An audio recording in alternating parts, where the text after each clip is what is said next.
What's up, YouTube? Welcome to the SOG Adventure International channel. Today we are doing a question and answer video that came from both social media and through YouTube. Before I begin, why am I wearing sunglasses? Just like in the previous video that I explained, I'm light sensitive because of what I do for work. I'm always under intense light and my eyes have become very light sensitive and I get intense headaches.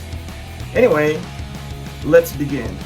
Now the first question is, what is SOG Adventure International channel? Now that could be two questions.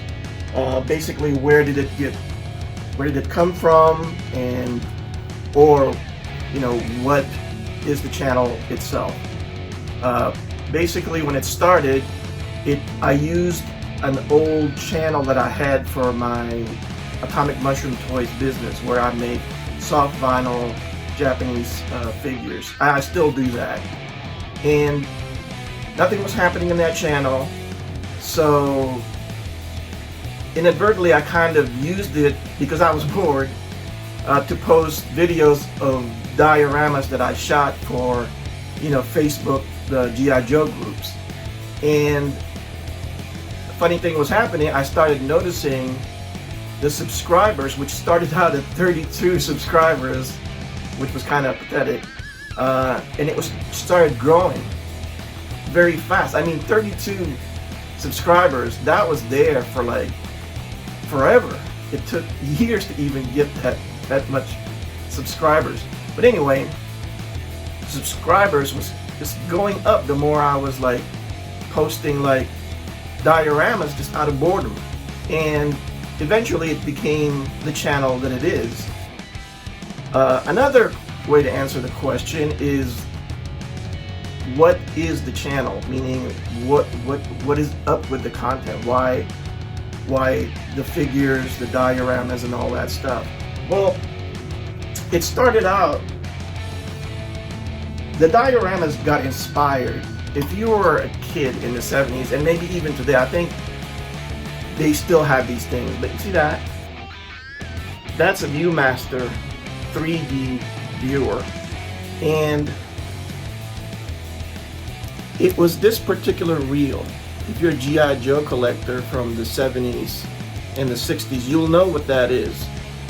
This is a pack of 3 reels, and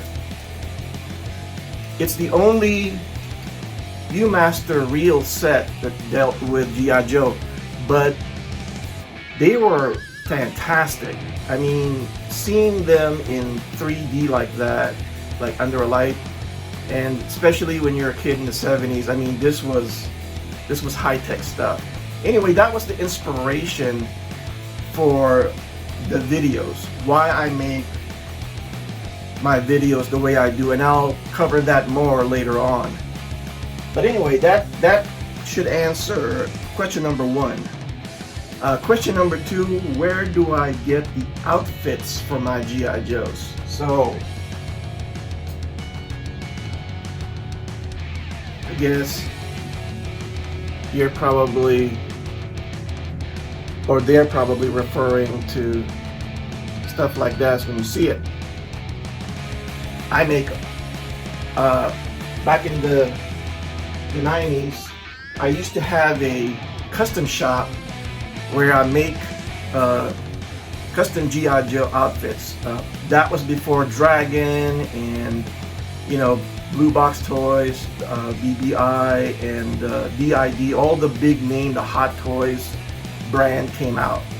And that was the only game in town, and people like me and customizers like Augie Romero and Tripwire Toys and Mike Maceda were the only guys that were making outfits for G.I. Joe. If you know, you know, and if you're from that time in the 90s, back in the old Toys news group days, you know what I'm talking about. So we're old school, man, Anyway, I make my own outfits. That means I make the patterns. I come up with conceptual designs, because some of these rigs that you see, they don't exist in real life, so they're proprietary to me, and so don't copy it, man. I'm gonna get you. Anyway, that's where the outfits are coming from. And I also make some guns. I'll cover that as well on later questions. So next questions, where do I get my backdrops? That would be that stuff there.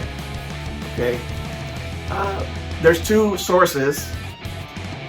One is that one, where that comes from. It's eBay. There's a seller on eBay. There's a bunch on eBay that does backdrops. These are custom printed. So I basically talked the seller into printing custom backdrops for me. This one in particular is not custom. They sold this as is. This is enormous. This is a 10-foot by 20 feet wide backdrop. And they're not cheap, but they're worth it. I'm telling you, they're worth it. But after that, I started generating my own image. So the ones you're going to be seeing in future videos, those I used by generating it through AI. So they're absolutely exclusive to me. And I use the same printers in China that prints it for me.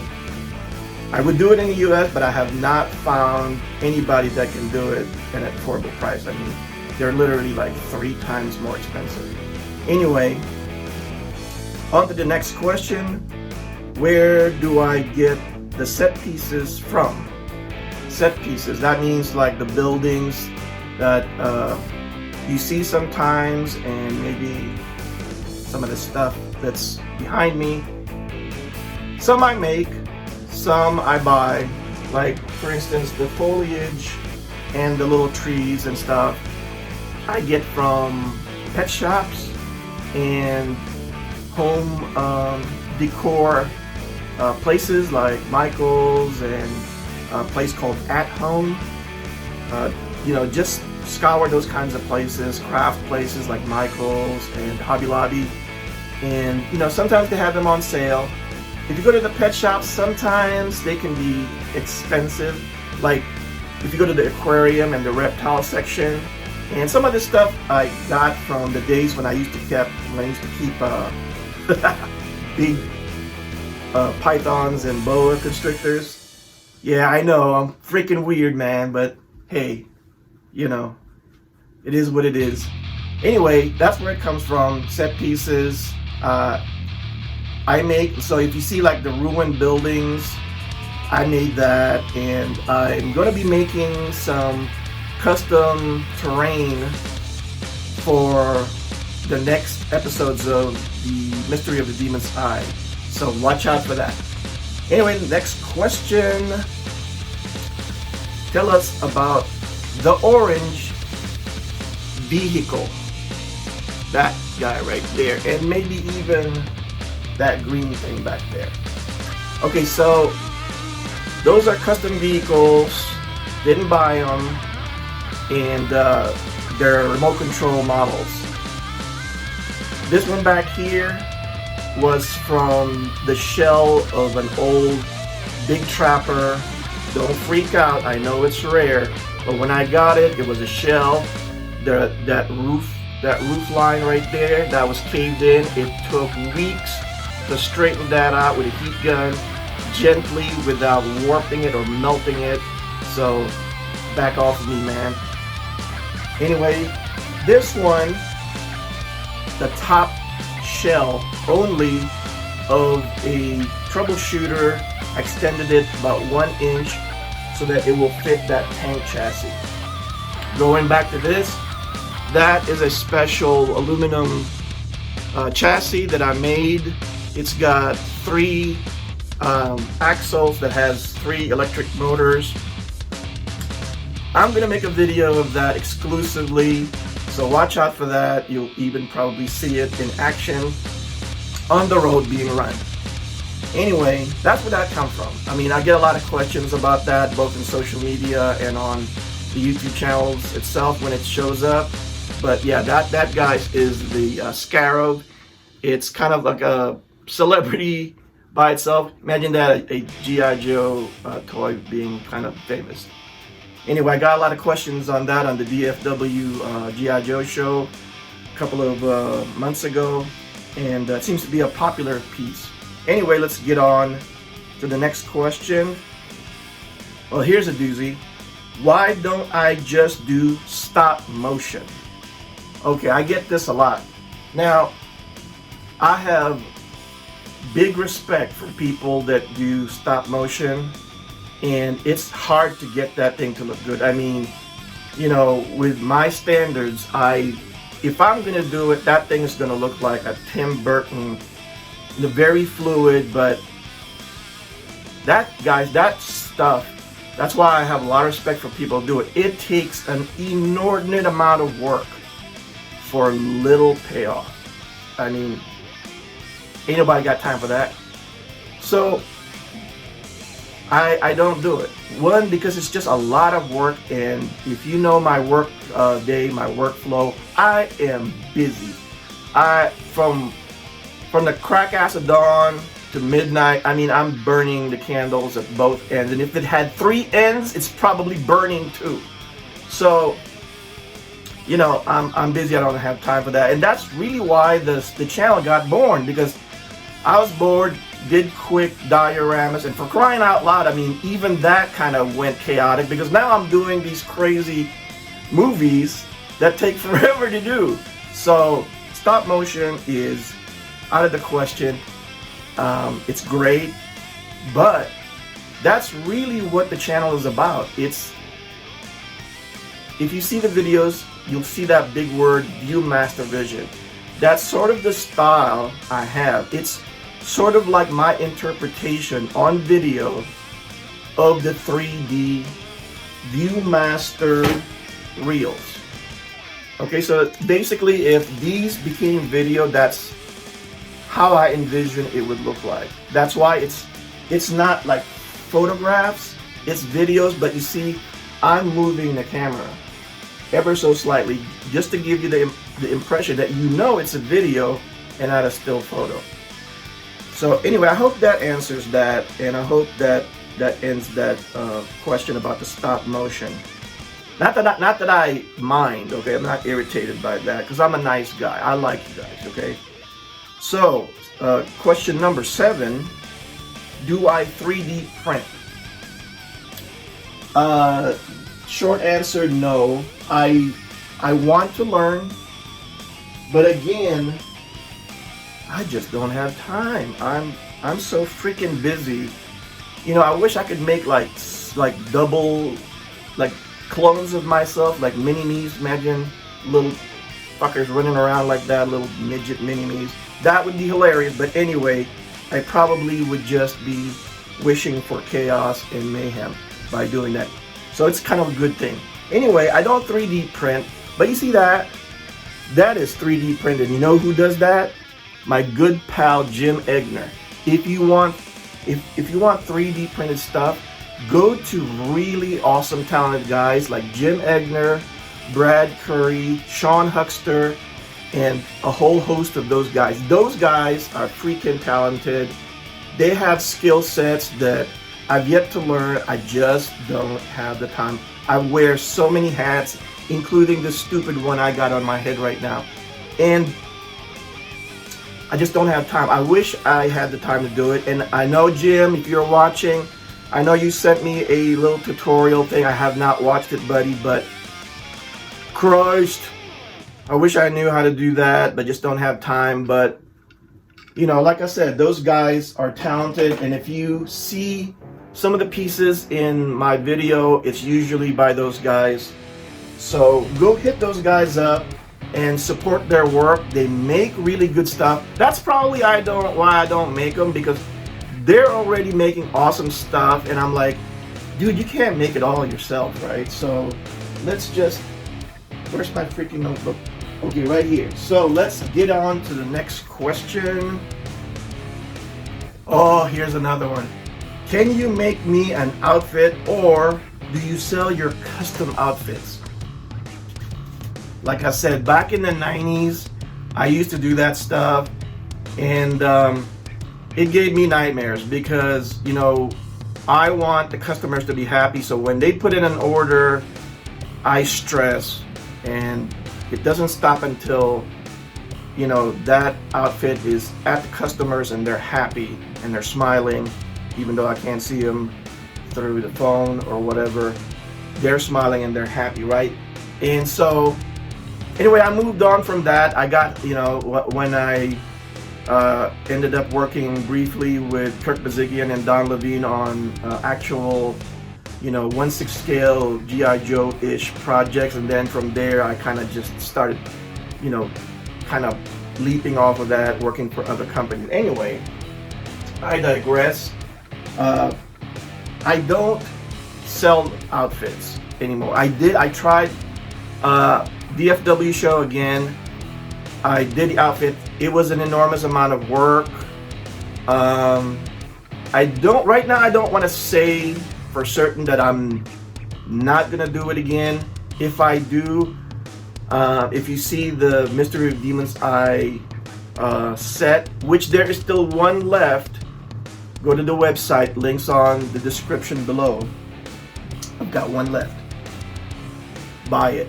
Anyway, I don't sell the outfits. I don't make them bespoke or to order because, not saying all, but many, they want custom bespoke outfits, but they want it to cost like you get it out of Walmart. That's not gonna happen, okay? So imagine if you wanted a suit of clothes, like a custom suit. Don't expect that price to be the same as getting a suit from Men's Warehouse, okay? Because that's gonna be tailored for you, one shot, and it's made for you. You know, that's gonna cost like a couple of $1,000s if you made a custom suit, as opposed to a couple of $100s off the rack. So, you know, some guys are just really funny like that. So, you know, that's why I don't do it. It's a lot of work, and people don't have any idea of what they're asking for and how much it would cost. Anyway, on the next question, who does your voices for your videos? Now, there is a disclaimer on each of the videos right at the beginning, so I'm assuming this isn't about how I do it, meaning like I'm using a AI app. For those that don't pay attention to that stuff, because I know YouTube audience and social media audiences for TikTok and stuff like that have a short attention span, I do use an app. It's a voice changing app. I don't want to say which one because I'm still on the fence whether I should recommend it or not. I don't want to steer you guys wrong and, you know, come back at me and says, Rob, you're stupid butthole, you told me to use this stuff and it's no good. Okay, so anyway, I do the voice acting. Yeah, even the female ones. And guys, you have not lived yet until you say the words, oh, and I just bought this cute bikini too. You have not lived yet until you say that out verbally where your wife can hear it. So anyway, yeah, I do all the voice acting, and then I use a voice changer to change my voice because you don't want to hear this twerpy voice through these videos. Okay, so that's how I do it. I don't use speech to speech. No, I mean I don't use text to speech because that's where the app gets weird, because it there's patches of the dialogue where it would sound like a robot, or they will absolutely butcher the pronunciation and stuff, and you could tell. And it doesn't emote as good as when you do it, you know, yourself. And even that, you really have to coax the voice to emote the way you want it to, because you know, if you listen to the dialogue, some of the subtleties in the line delivery that's through the voice acting that I do, you know, and that's how I get that. I'm no actor, by the way. I don't even get paid to be one. So that's how the voices are done. So the last question: who makes those female figures? That would be these guys.